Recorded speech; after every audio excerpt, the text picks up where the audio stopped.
Okay, niba ufite Binance kandi ukaba ubizi ko tugeze mu kwezi kwa gatanu utarafata ibihembo Binance itanga buri kwezi gushyashya, icyo bita ama red pocket cyangwa se ama campaign ishaka itanga, ariko hakaba ari n'amayoziti itanga z'ama vouchers ku muntu wese wigeze gutunga Binance akaba atarigeze ahabaga amayoziti 10, amayoziti 20 akoresha muri trading akabasha kuba yayabikuza. Ubwo abakeneye ibyo cyo batarigeze babibona byo mu byandika muri comment. Gusa ubu ngubu ngiye kuba naguhereza red pocket z'uku kwezi gushyashya ku muntu wese uzi ko afite Binance. Muri make red pocket zifashe iki? Amafaranga cyangwa se coin ubona zijya muri Binance yawe, wabishaka ukanazibikuza cyangwa se ukaziguramo izindi coin. Ngiye ko zingana kose niyo zaba ari 0.00 n'ibice 0 nge ndabigura nkabiguhereza, cyangwa se nawe nkakubwira uburyo wabibyaza umusaruro muri Binance. Mureke rero Binance tuyibyaza umusaruro icyo bita muri digital currency z'uyu mwaka turimo 2026. Reka dutangiye twiyandikisha. Link uraza kuyikura muri comment kwa kino channel, nabwo irimo irapininga comment cyangwa se link ntabwo iri kujyamo muri description. Rero link uri buze kubonamo ni yego nawe ndayishyiramo, ariko hejuru yaho hari link ya video. Please, iyo link ya video rero nuyikanda urahita ubona yikuzanye ku yindi channel. Muri iyo channel rero niho uri buze kureba muri comment yayo, ukahita kuhita ubonamo aka link kagufasha kujyana kuri Binance ukiyandika. Nyuza hanga abandikira comment cyose cyane gutyo uri kure no video rate umanuka munsi bukeya, niba utira kuri subscribe ukande subscribe, uhita ubanza ukande like kuri video mbere na mbere y'ibindi byose. Noneho urahita umanuka munsi gakeya hasi muri comment yawe bandikira comments, hamwe si igitekerezo cyawe munsi nababwiye, urahita ubonamo aka link gasa ubururu, uragakandaho rimwe ari ryonyine gusa. Gusa mbere yuko wagenda uhita wakanda like, ukanda like usige comment hasi no watubwira ati hi uze bas tureko utwitayo. Bidatinze iyo niyo link unyuraho wiyandikisha. Rero we kuri kino video ibintu nkoramo ubicunge neza kandi cyangwa se uhita wikandira kuri iyo link n'ubundi rero kugeza kuri video birabe bimeze kimwe n'ibyo navugaga hano. God bless. Rero katwitangirire please, ikintu cyose mvuga cyangwa se nkora ukirebe. No kuvuga ati iyo baguhitishijemo hano bakaguhitishamo email, uhitamo email y'iki, email iriho ibaruriyeho Binance yawe.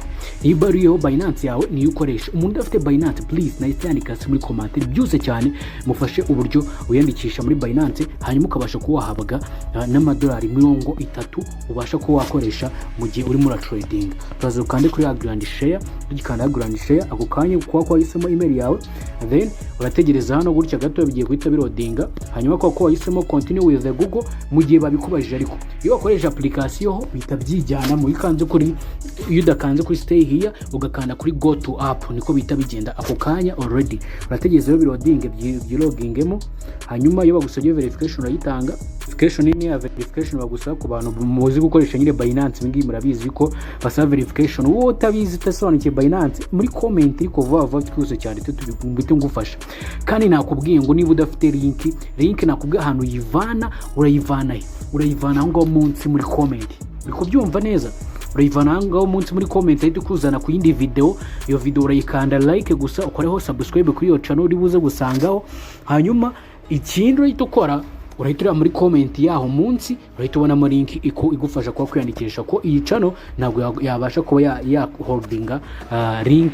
Gusa ndabishyiramo byombi, link ya video na link wenda uri buze kubona gusa uri muri video description. Hanyuma rero ubwitongera ukagaruka kuri link mu gihe gusabye kuno. Ubwo twagiye ndakanda kuri link rimwe, ukanze kuri link rero igwisiyo wanyuze ufitemo app ya Binance muri phone yawe itabyoroha. Hanyuma urategereza iyo wisanze kuri no page, urategereza gato usanga akantu kanditseho claim. Iyo claim rero imwe baguhereza urabona ko ari buri kwezi bayatanga, ariko nzabariza nizo batanga buri munsi. Hanyuma hano itokanda handitse ngo claim, ugikanda claim rimwe ryonyine gusa 1 2 3 boom, urabona ko baduhaye banana 0.99. Ibi ngiye ushaka kubigurisha ngenda bigura, kandi utazi ibi bice cyo wabimaza, ibyo byose uzabibonera kuri no channel. Please wowe reba muri no link sibyo urabonamo groupe, ibyo byose urabibonamo. Hanyuma rero ugukunguko biba byamaze kuba byakunda ukahita uyabona.